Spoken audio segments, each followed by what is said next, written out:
O Concello reuniuse esta mañá coas empresas que levarán a cabo as obras de peonalización da Ponte do Burgo.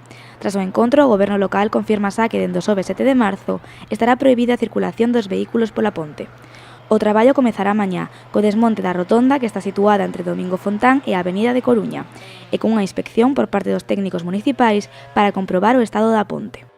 Vaise facer unha inspección visual por debaixo da ponte da Barca. Vale? Os técnicos do Burgo, tanto os técnicos municipais como os enxeñeiros de Casas van percorrer a ponte por debaixo para observar en que estado se atopa.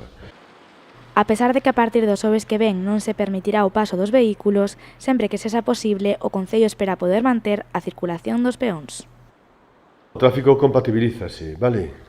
Compatibilízase, pero o que sí que agora vai acontecer a partir de que esa rotonda desapareza é que unha vez que saes da Avenida da Coruña tens que incorporarte, digamos, cara a Ponte das Correntes, vale? E ali en tal caso, se alguén ten interese, pois ten que dar a volta nesa rotonda.